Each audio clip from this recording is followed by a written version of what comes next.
देखिए, class 10th NCERT maths chapter 9 है some application of trigonometry.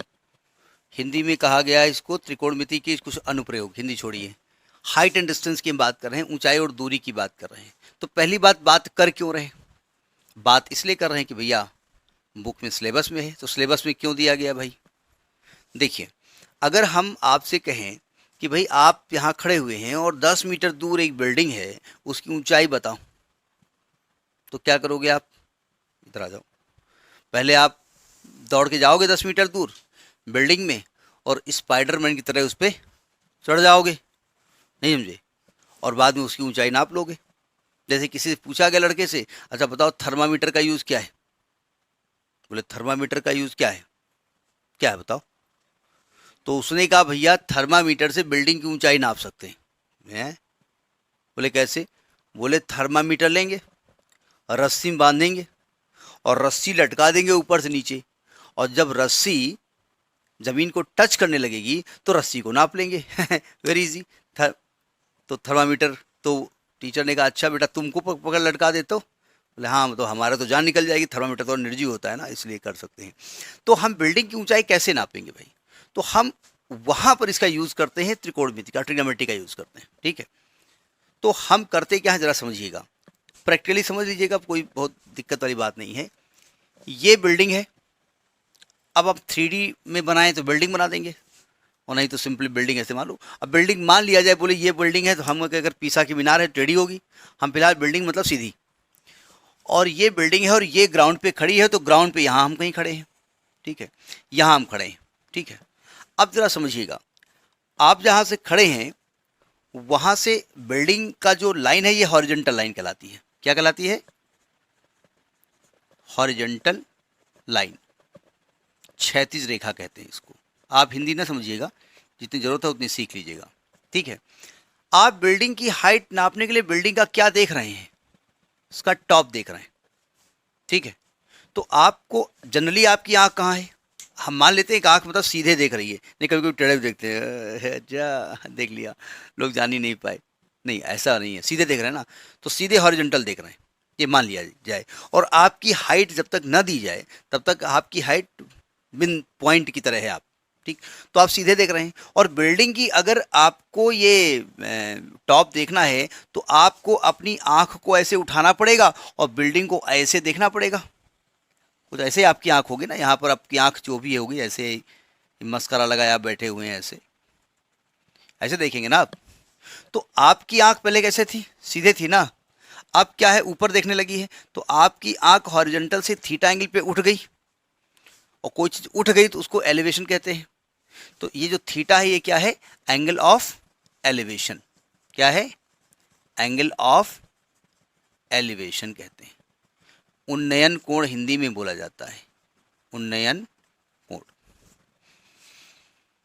यानी अगर आपसे डेफिनेशन पूछ दी जाए कि भाई एंगल ऑफ एलिवेशन होता क्या है, तो आप क्या कहेंगे? किसी बॉडी को देखने के लिए आंख को जितने डिग्री से उठाना पड़ता है हॉरिजॉन्टल से, वो एंगल ऑफ एलिवेशन होता है, ठीक है। जैसे किसी ने कहा कि साहब हमारे वाइफ की लंबाई हमसे ज़्यादा है, हाइट। जनरली जो शादी वादी होती है उसमें क्या देखा जाता है कि वाइफ की हाइट कम देखी जाती है ना। उन्होंने कहा वाइफ की हाइट तो ज़्यादा है, तो सामने वाले ने कहा तो बहुत अच्छी चीज़, वाइफ की हाइट ज़्यादा ही होनी चाहिए। बोले क्यों? वो बोले काफ़ी ज़्यादा होनी चाहिए। बोले क्यों? बोले जब आप उससे बात करोगे ना तो सर उठा के बात करोगे, डियर डार्लिंग कैसी हो, और वो जब बात करेगी तो हमेशा ओ बेटा, ऐसे मतलब सर झुका के बात करेगी। खैर मतलब नहीं है। तो इसको कहते हैं एंगल ऑफ एलिवेशन। आपने देखा होगा आजकल जो एक्सप्रेस में पढ़ते हैं वो कहा जाता है एलिवेटेड, एलिवेटेड मतलब उठा हुआ। तो ये एंगल ऑफ एलिवेशन होता है, ठीक है। अब आपकी आंख देख किधर रही है बिल्डिंग को? ये देख रही है ना, तो इसको कहते हैं line of site. Line of site कहते हैं, लाइन ऑफ साइट। साइट का मतलब क्या होता है? दृष्टि। दृष्टि रेखा कहा जाता है इसको, हिंदी में क्या कहा जाता है? दृष्टि रेखा कहा जाता है। नहीं, आपको दृष्टि से मतलब नहीं है, लेकिन आप जिस इलाके में रहते हैं वहाँ पर हिंदी भी आपकी अच्छी होनी चाहिए, लेकिन इतनी अच्छी ना हो जाए कि पता था एंगल ऑफ एलिवेशन भूल गए, उन्नयन कोण याद हो गया, ये दिक्कत हो गई। तो ये एंगल ऑफ एलिवेशन होता है। बनाते जाइए, हम रफ नहीं रब करते जाएंगे, और आज इसका बेसिक कंसेप्ट हम बता रहे हैं। अब मान लिया इस बिल्डिंग के ऊपर आप खड़े हैं, ठीक, तो जनरली ऊपर खड़े होकर आपकी आंख किधर मानी जाएगी? हॉरिजॉन्टल। आपकी आंख तो सीधे मानी जाएगी ना, जब तक कि आप टारगेट ना सेट कर लें कि किसको देखना है, ओए, तब तक तो आपकी आंख क्या मानी जाएगी? हॉरिजॉन्टल। यानी आप हॉरिजॉन्टली ऐसे देख रहे हैं सीधे, ठीक है। लेकिन ये ग्राउंड है। अब ग्राउंड पे कहीं पर इस बिल्डिंग से दूर कोई भी व्यक्ति है, उसको देखना चाहते हैं, तो आपको आपकी आंख को ऐसे देखना पड़ेगा ना, ये आपकी लाइन ऑफ साइट हो जाएगी। तो आपकी आंख पहले किधर थी? आपकी नज़र किधर थी है? और अब झुक गई है इतनी, तो जितने एंगल से झुकी है इसी को कहते हैं एंगल ऑफ डिप्रेशन। अब इसमें बड़ा कंफ्यूजन होता है, स्टूडेंट इसको थीटा मान लेता है। क्या आप पहले ऐसे देख रहे थे? बोले देख सकते, पहले ऐसे बिल्डिंग देख रहे थे, देखा अच्छा एपी सर लो। लेकिन भाई अब ये नहीं हो सकता है भाई, शुरुआत में आप बिल्डिंग खड़े हो ऐसे देख रहे हैं नीचे, और तब तो देखा एपी सर, अब देखो एंगल ऐसे बढ़ गया, तो आप पहले ऐसे देख रहे थे ऐसे घूम गए। लेकिन ये डिप्रेशन नहीं कहलाता है, कहेगा हॉरिजॉन्टल से, ठीक है। इसको कहते हैं angle of depression, angle of depression, depression में आ गया, ठीक है। इसको कहते हैं अवनमन कोण, अवनमन कोण कहते हैं, ठीक है। वो एक अलग की बात है कि दोनों एंगल सेम होते हैं। क्यों? ये एंगल और ये एंगल सेम होता है, क्यों? क्योंकि ये लाइन और ये लाइन पैरेलल है, समांतर है, और ये आपके कौन से कोण कहलाएंगे? अल्टरनेट, एकांतर कोण कहलाते हैं, इसलिए दोनों इक्वल होते हैं। लेकिन वो इक्वल होंगे बाद में आप यहाँ लिखेंगे कि ये इसके इक्वल होगा, ठीक है। ज़्यादातर थीटा के केसेस में यहाँ पर ज़्यादातर आपका 30 डिग्री, 45 डिग्री, 60 डिग्री से ही काम चलाएंगे। जीरो हो नहीं सकता, 90 हो नहीं सकता, यही तीन बचे। पहले अब 42 डिग्री, 48 डिग्री भी हो जाता था, उसकी वैल्यू देते थे वो, लेकिन अभी उन्होंने बैग को हल्का कर दिया है। बेचारे बच्चे बच्चों की तरह खेल खेल के पढ़ेंगे, तो खेलते रहो इंटर तक, तो खेल रहे हैं। तो आपके यही तीन एंगल आने वाले हैं, ठीक है। अब ज़रा समझने की कोशिश करिए। अब ये बिल्डिंग जब हम बना लेंगे, तो बिल्डिंग तो बन गई आपकी। अब ये तो हम जानते हैं कि बिल्डिंग है तो कैसी होगी, बिल्डिंग की दीवार है तो कैसी होगी, हम कहाँ खड़े हैं, कैसे देख रहे हैं, तो आपको क्लियर हो जाएगा। अब एक तो बिल्डिंग मान लेते हैं सीधी होगी, तो ये एंगल कितना होगा? जिस एंगल के बारे में बात कर रहे हैं उसके सामने की साइड को क्या कहते हैं? परपेंडिकुलर, जिसको कि हिंदी में लंब कहा जाता है। और 90 डिग्री के सामने क्या होती है? हाइपोटेन्यूज, जिसको हिंदी में कर्ण कहा जाता है। और बची हुई साइड बेस, जिसको कि हिंदी में आधार कहा जाता है, ठीक है। अब डायग्राम से क्लियर हो जाएगा कि भाई अब मान लेते हैं थीटा गिवन है, ठीक। अब सिंपल सी बात, इन दो में से या इन दो में से या इन दो में से एक साइड दी हुई होगी। तो आपको मालूम है ना, अगर पी दिया है और पी और बी में रिलेशन चाहिए, तो कौन सा ट्रिग्नोमेट्री का रेशियो होता है? टेन थीटा होता है। पी और एच में साइन होता है, बी और एच में कॉस होता है, या उनके उल्टे होते हैं। पी और बी में कॉट भी होता है, पी और एच में कॉसेक भी होता है, ये सेक भी होता है। वो डिपेंड करता है हमको कि किस प्रकार से वो क्वेश्चन दिया हुआ है, वो हम पढ़ के आइडिया लगा लेते हैं, ठीक है। अब उसने कहा बिल्डिंग के ऊपर हम खड़े हो, हम खड़े कर दिया अपने तालाब में। कल लिखा है भाई बिल्डिंग के ऊपर हम खड़े हैं, बिल्डिंग के नीचे कोई साइकिल का, बिल्डिंग के नीचे साइकिल का छत पे से चढ़ा दोगे, पता चला साइकिल बना दी है दूसरी बिल्डिंग में। अरे वो सड़क पे चल रही है, सड़क वहाँ होगी जा करके। तो भाई प्रैक्टिकली आपको समझना पड़ेगा ना। तो ये बेसिक कंसेप्ट है इसका।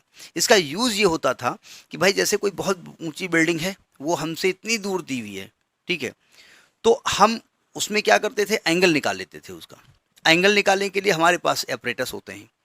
आपने देखा हो कभी रोड को सर्वे जो लोग करते हैं उसे लगाते हैं। एक और एंगल नापने का होता है, उसको कहते हैं सेक्सटेंट। वो अलग वर्ड ना समझिएगा, ये एक इंस्ट्रूमेंट है। जनरली ये एंगल इसके एंगल के नापने में काम नहीं आता है। ये बड़े बड़े जो हमारे प्लैनेट्स हैं ना, उनका डायमीटर नापता है।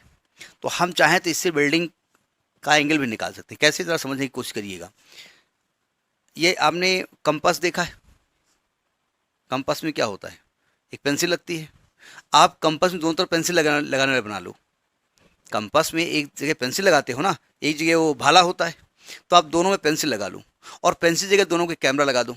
लगा दिया कैमरा, एक कैमरे को बिल्कुल ज़मीन पे लगा दो, ऐसे लगा दो, और दूसरे कैमरे को ऐसे उठा दो, और दूसरे कैमरे से उस बिल्डिंग के टॉप देखो, तो एंगल मालूम हो जाएगा। ये एपरेटस यूज़ होता नहीं यहाँ पर, लेकिन इसकी हेल्प से हम यूज़ कर सकते हैं, ठीक है।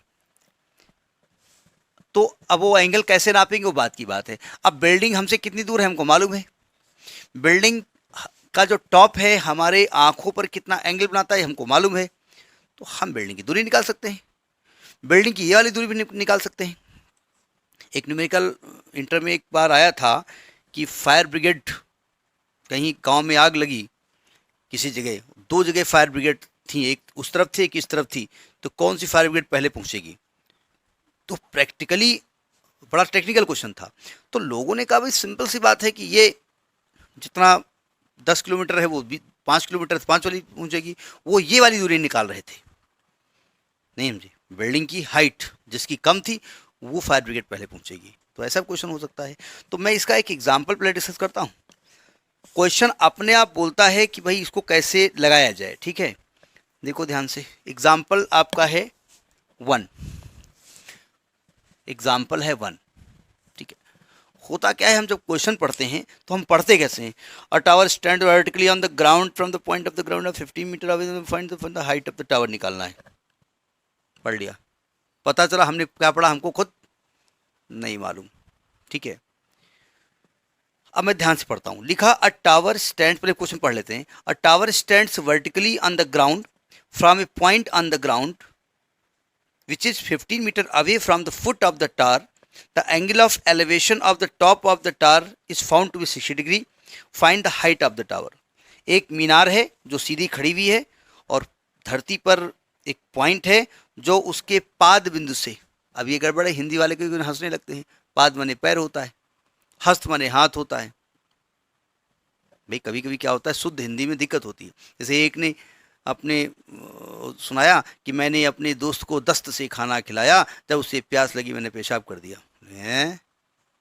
अजीब लगा ना। मैंने, दस्त माने तो दस्त जानते हैं, दूसरे दस्त होता है। तो उसने कहा मैंने अपने दोस्त को दस्त से खाना खिलाया, दस्त माने हाथ होता है, दस्त से खाना खिलाया, और जब उसे प्यास लगी मैंने पेश आब कर दिया। पेश माने होता है, पेश करना, आब माने जल होता है। तो वही पाद का मतलब पैर यहाँ पर होता है, ठीक है। चूंकि अब ये जनरली लोग जानते हैं, लेकिन कुछ ज़्यादा जो शुद्ध हिंदी जानते हैं गांव वाले वो गलत समझ लेते हैं। तो कहते हैं उसके पाद बिंदु से जो उसका फुट है वहाँ से 15 मीटर दूर से हम उसका जो टॉप है उसका एंगल ऑफ एलिवेशन 60 डिग्री है, तो मीनार की हाइट ज्ञात करिए। ज़रा समझिएगा, हमें क्वेश्चन नहीं मालूम, हमें तो मालूम मीनार कैसे बनेगी। तो हमने कहा ये है मीनार, A B is a minaret. जो हम बोल रहे हैं वही थ्योरी आपको लिखनी है।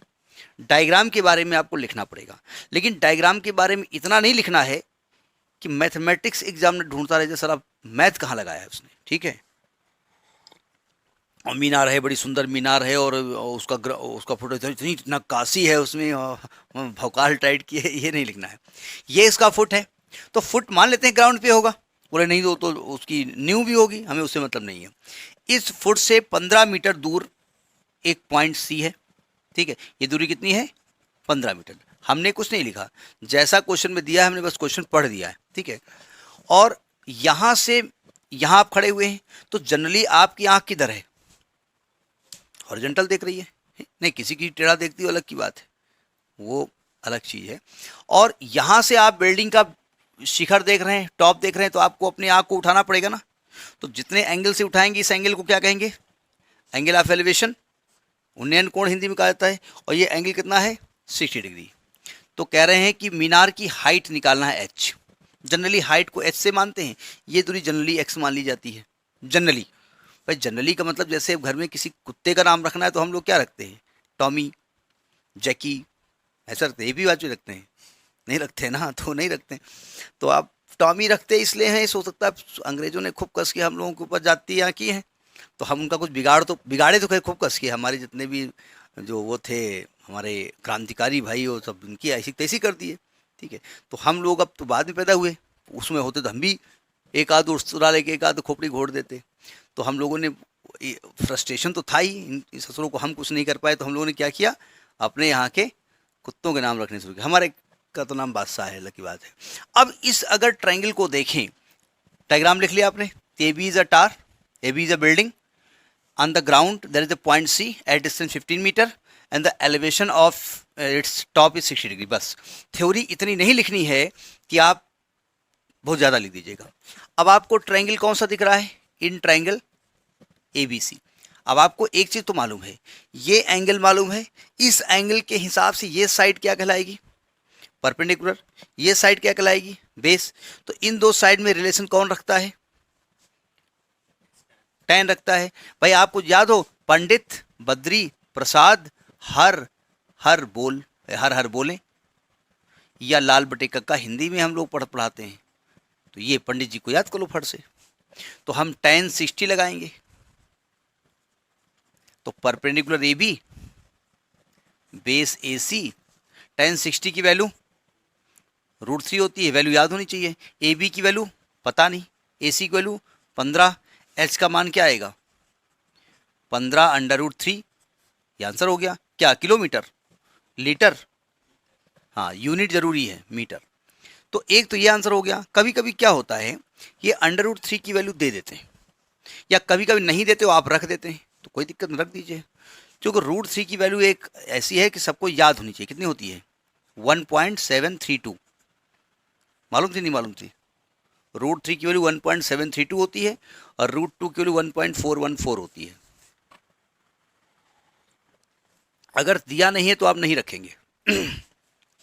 गुणा कर दो, 15 दूनी 30, हाथ या 3, 15 तिया 45, 3 48, हाथ या 4, 15 दूनी 30, तिया 45, चौको 60, 25, 75, 70, पिछोर 105, 4 9, 109, हाथ या 10, 15 1 15, 10 25। अब 15 की टेबल आपको याद है, हम लोग गाने वाली टेबल याद है। 15 दूना 30, तिया 45, चौको 60, 25, 75, 56, 90, 70, पिचोर 28, 20, 9, 35, 7 हम 150। गाना भी उसका एक बना थे। तो फिलहाल इस क्वेश्चन को नोट करिए। इसी एनसीईआरटी का एक एग्जाम्पल 4 है, सब नहीं डिस्कस करेंगे क्योंकि थोड़ा सा टेक्निकल क्वेश्चन है, इसलिए हम डिस्कस कर रहे हैं, ठीक है। एक मिनट, बुक मेरे पास होगी ना, आप अपने सामने रखिए, हमारे पास बुक पढ़ो जरा, क्वेश्चन हम पढ़ रहे हैं, बुक हमारे पास भूल ही गए थे। अच्छा तुम भी बिना बुक के काम चली जाता है तुम्हारा, कहने आप बिना बुक बताओ चाहे ना बताओ हमारा सब काम चल जाएगा। ये 10th की है ना, पढ़िए क्वेश्चन, पढ़िए जरा।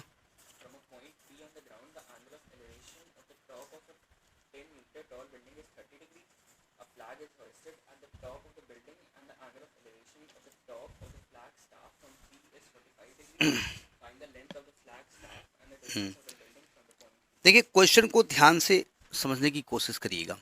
क्वेश्चन कह रहा है कि from a point P on the ground, ground पर एक पॉइंट पी है, the angle of elevation of the top of a 10 metre tall building is 30 degree, यानी 10 मीटर की एक बिल्डिंग है, उसकी जो एंगल ऑफ एलिवेशन है यानी जिसको उन्नयन कोण कहते हैं वो 30 डिग्री है। और flag is hosted at the top of the building, एक झंडा उसके ऊपर फहरा दिया गया है। और angle of elevation of the top of the flag stuff, जो फ्लैग स्टफ है झंडे का डंडा जो भी होता है उसका जो एंगल ऑफ एलिवेशन है, जो उन्नयन कोण जिसको हिंदी में कहते हैं, हिंदी थोड़ी बहुत बस यूज़ करेंगे, ज़्यादा नहीं यूज़ करेंगे, वो कह रहे हैं कि उसका है आपका 45 डिग्री। तो length of the flag stuff निकालना है और हाइट ऑफ द बिल्डिंग निकालना है। ये एग्जाम्पल नंबर आपका है 4। जरा समझिएगा क्या कहा गया है। एक बिल्डिंग है, तो पहले तो हम बिल्डिंग बना देंगे, ये बिल्डिंग है, ए भी एक बिल्डिंग है, और कहते हैं from the point P on the ground, ground का मतलब ये ज़मीन पे रखी होगी, तो ज़मीन पे, अब ज़मीन पे इधर भी हो सकती है, नहीं हो सकती है। देखिए होता क्या है कि हम खड़े हुए हैं, तो हमारे हिसाब से पॉइंट पी कहीं भी आप बताओ कहाँ होगा, कहीं भी हो सकता है, ज़मीन पे कहीं भी ले लो। लेकिन अगर आप कॉपी में बनाओगे तो मजबूरी आपको यहाँ यहाँ बनाना पड़ेगा। जब हम बड़े क्लासेस में 3D बनाया करते थे, अभी तो सिलेबस से हट गया है, तो 3D में हमको ईस्ट वेस्ट नॉर्थ साउथ सब दिखाना पड़ता था। तो बिल्डिंग में तो 2 ही डायरेक्शन दिखेंगे ना, लेकिन हो तो 4 सकते हैं। हम खड़े हैं, मान बिल्डिंग है हम, तो ईस्ट वेस्ट सब नहीं दिख रहा आपको, चारों तरफ हो सकता है। तो यहाँ से ग्राउंड पे एक पॉइंट पी है, जैसा बोलते जाए वैसा लिखते जाओ। यहाँ पर आप खड़े हैं तो आप किधर देख रहे हैं, एक हॉरिजॉन्टल देख रहे हैं, आपकी हॉरिजॉन्टल आप नहीं देख रहे हैं, हम ऐसे आंख बंद किए खड़े हैं, हम नहीं देख रहे हैं, जब देखेंगे देखा जाएगा। तो कहते हैं कि टॉप जो इसका है वो 10 मीटर है, यानी बिल्डिंग 10 मीटर हाई है, और इसका जो टॉप है जब हमने देखा तो ये हमारी लाइन ऑफ साइट है, दृष्टि रेखा हमारी है, और ये 30 डिग्री है। एलिवेशन हमेशा हॉरिजॉन्टल से बनता है, इस वाली लाइन से बोलता है, समझ में आई बात। अब कहते हैं कि a flag is hosted at the top of the building, building के ऊपर एक झंडा फहरा दिया गया, ये एक झंडा फहरा दिया गया, ठीक है। And the elevation of the top of the flag stub, अब इस झंडे का आपको ऊपर का पॉइंट देखना है, तो आपको अपनी आंख को उठाना पड़ेगा और ये नहीं उठाना पड़ेगा। तो अब एलिवेशन 45 डिग्री नीचे से लेंगे, ये वाला 45 लें, एलिवेशन लेना है ना तो नीचे से लेंगे ना ये 45 डिग्री। तो कह रहे हैं कि ये जो झंडा है ना, इसकी एक तो हाइट बताओ, यानी कि बी से सी तक, और ये वाली दूरी दी है क्या, point P on the ground, नहीं ये पॉइंट की दूरी भी बतानी है, ये बताओ। डायग्राम समझ में आ गया? इस डायग्राम के बारे में लिख सकते हैं कि A B is a building, height 10 meter, सुन लीजिए पहले, P is a point and the angle of elevation angle ABP is 30 degree, BC is a झंडा flag step and angle of elevation CPA 45, बस काम खत्म। ज़्यादा थ्योरी नहीं कि वह एग्जामिनर मैथमेटिक्स ढूंढते फिरे। अब ज़रा समझिएगा, आपको कितनी वैल्यू निकालनी है, दो चीज़ें, एक तो झंडे का केवल ऊंचाई, और झंडे का जो फ्लैग स्टफ है, जो उसकी झंडे का डंडा है, और ये दूरी निकालनी है। तो दो इक्वेशन चाहिए, दो ट्रायंगल दिख रहे हैं आपको, राइट एंगल, भाई आप tan cos लगाओगे तो राइट एंगल ट्रायंगल चाहिए ना, समकोण त्रिभुज चाहिए ना। तो एक तो ट्रायंगल आपको दिख रहा है ABP, नहीं दिख रहा है। ABP में एंगल के हिसाब से ये साइड क्या कहलाएगी, परपेंडिकुलर, और ये साइड तो tan लगा दे, ठीक है। तो in triangle ABP tan 30 degree, tan 30 degree क्या होगा, AB अपान AP। ये पंडित बद्री प्रसाद साहब जब हर हर बोल रहे हों तो इनके पास जरूर चले जाइएगा, ये बहुत हेल्प करेंगे। मतलब ये नहीं है अब हमने लिखा नहीं क्योंकि अरे हम तो बड़े हो गए हैं, तो जितना बड़े हो उनसे बड़े नहीं हो गए। tan 30 की वैल्यू क्या होती है, 1/√3। AB कितना है 10, और AP कितना है x, तो x की वैल्यू आ गई 10√3 मीटर। तो ये आपके जो ग्राउंड पे जब प्लेस है उसकी दूरी दी हुई है, और √3 की वैल्यू दी हुई है, तो आप यहाँ रख दीजिए उठा करके 10√3। 1.73 भी दी होती है कहीं कहीं पर, और कहीं कहीं 732 दी होती है, यहाँ 732 दी है, तो 10 से मल्टीप्लाई को कितना आएगा 17.32 मीटर। लेकिन आगे जब यूज़ करेंगे हम तो ये यूज़ करेंगे पहले, ठीक है, नोट करिए पहले इसको। अब आपको x तो मिल गया, अब आपको h निकालना है। h के लिए कौन सा ट्रायंगल लें, अब किसी ने कहा BCP ले लें, तो BCP राइट एंगल ट्रायंगल नहीं है, आपको लेना पूरा पड़ेगा ACP, in triangle ACP, assistant commissioner of police, अच्छा नाम होता है, भोकाली होता है। tan 45 डिग्री, tan 45 डिग्री है, उसके हिसाब से परपेंडिकुलर क्या होगा, AC होगा, पूरी हाइट होगी ना यहाँ से यहाँ तक, और बेस क्या होगा, AP होगा। tan 45 की वैल्यू 1, AC की वैल्यू है 10 प्लस H, और AP क्या निकला है X, X निकाल चुके हैं ना आप, X क्या निकाला है 10√3। हम 10.732 जो है 17.32 वो यूज़ अभी नहीं करेंगे, ठीक है। क्रॉस मल्टीप्लाई करिए तो आएगा 10 plus H is equal to 10√3, तो H की वैल्यू आएगी 10√3 माइनस 10, तो H की वैल्यू आएगी 10 कॉमन होगी, √3 माइनस 1, 10 कॉमन होगी या 10 कॉमन होगा, कैसे कर सकते हो, 10 कॉमन होगी, लड़कियां बोलेंगी होगी, लड़का बोलेगा होगा। देखो ये आंसर हो सकता है, लेकिन चूंकि √3 दिया हुआ है इसलिए 10 1.732 माइनस 1 तो 10 इंटू 0.732 7.32 मीटर। तो ये आपका height of the flag stuff हो गया, ठीक है, झंडे का जो पोल है उसकी ऊंचाई हो गई।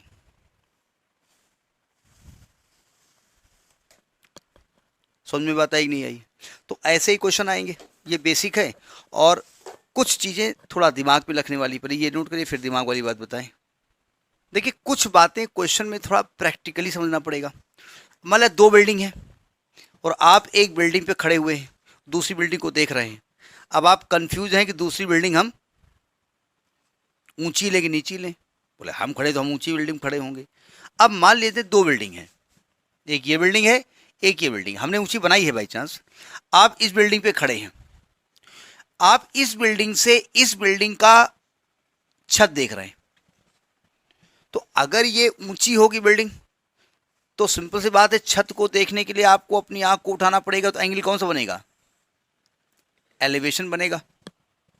और अगर आप इस बिल्डिंग पे खड़े हैं और यहां देख रहे हैं तो एंगल ऑफ डिप्रेशन बनेगा। नहीं समझे? तो यानी कि हम जहां से देख रहे हैं, अगर सामने वाले को देखा, अब बोले मान लिया उसका हम पैर देख रहे हैं, अरे पैर तो नीचे ही होगा, तब सिंपल सी बात है। मान लिया उल्टा खड़ा आदमी तो लिखा होगा, वो मुसरा खड़ा है, उसका पैर ऊपर की तरफ है, वो एक अलग बात है, वो एक अलग चीज़ है। समझ में आ गई बात? ये हम पहचानेंगे कि डिप्रेशन है कि एलिवेशन है जब तक आपकी हाइट ना दी हो। आप मान लिया बिल्डिंग की किसी खिड़की से झांक रहे हैं, तो भाई खिड़की है तो कुछ ऊंचाई होगी। मान लिया आप ही 7-8, अमिताभ बच्चन जैसा आदमी देख रहा है, तो भैया 6-7 कितने फिट उनकी हाइट है?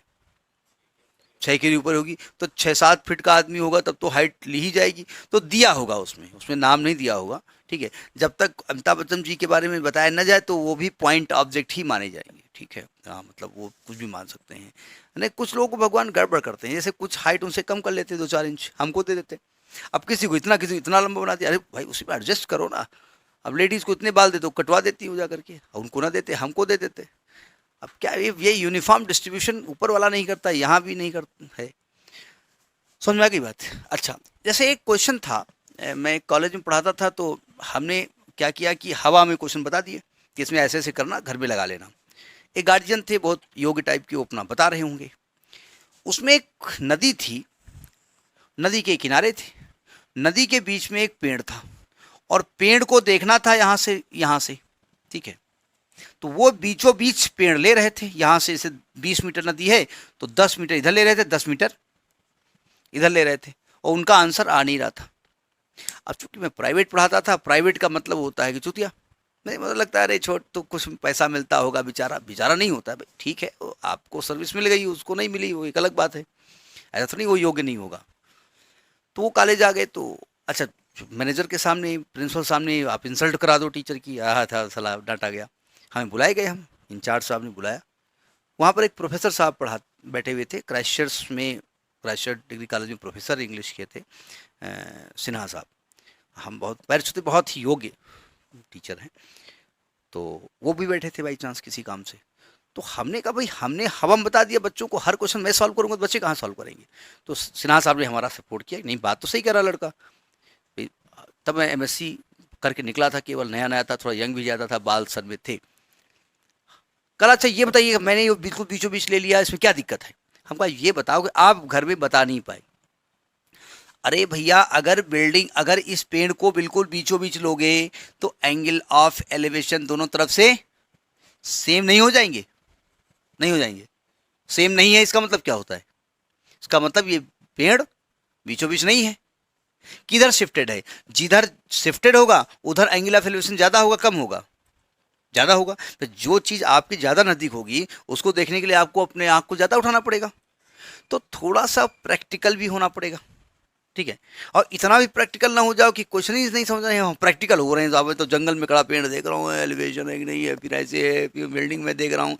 मतलब थोड़ा सा ग्राउंड पे भी आप बनाइए, ठीक है। और 3D डायग्राम में बनाइए, बिल्डिंग बना रहे हो उसमें बढ़िया नक्काशी, अच्छा आपकी आर्ट अच्छी है तो बनाइए, ठीक है। तो ये हाइट एंड डिस्टेंस का बेसिक कंसेप्ट है, ठीक है। अब एक्सरसाइज में एक क्वेश्चन डिस्कस करेंगे हम, ठीक, नोट करिए इसको।